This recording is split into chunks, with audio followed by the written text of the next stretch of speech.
So we can see here the online streaming industry that it's continued to grow, especially in the last decade, that through Netflix, Hulu, and a lot of the other online streaming options. There's been a real boom in the industry about 10 years ago or so when that started becoming really popular. It started taking over kind of how we watch videos, how we watch TV shows, how we watch even live sports now, and it's continuing to grow even up to today. I want to be able to highlight some of these specific ones. We're going to look through a strategic map. We're also going to look through the 5 forces a little bit and see what some of the forces do and have an impact on some of the individual companies in our industry. So if we look at our strategic map here, this is kind of what we have for it. I'm just going to go through some of the companies here. Down here, for our strategic map, we have our 2 different qualities. We have price and quality on one end. We have selection and variety on the other end. And so for our first company, their online streaming option will be CBS All Access. Basically with that is just being able to watch CBS wherever you're at.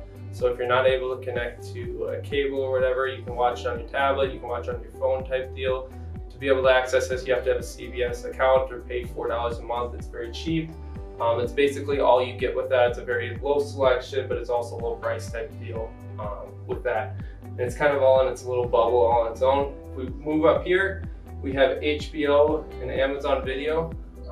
With these options, they're a little bit more per month.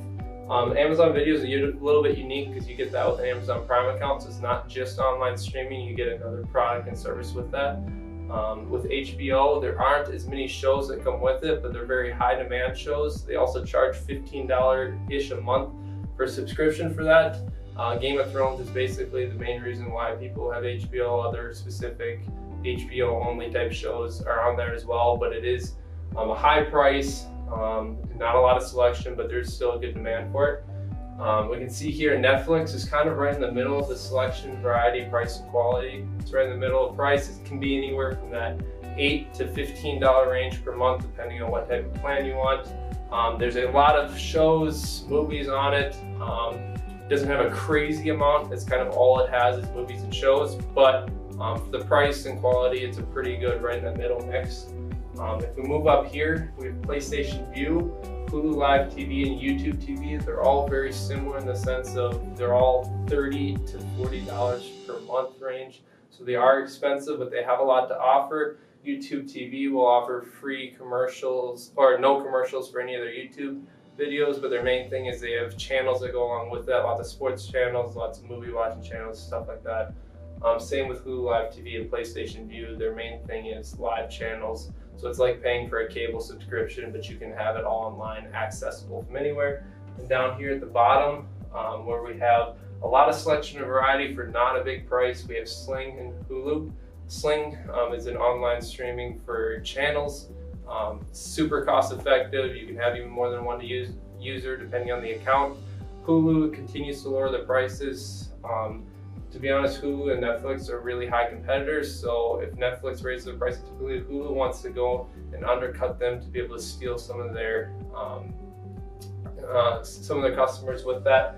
And Hulu just offered, in fact yesterday they offered a $5.99 subscription, so they continue to lower it another $1 because they want to attract some of the low price type consumers.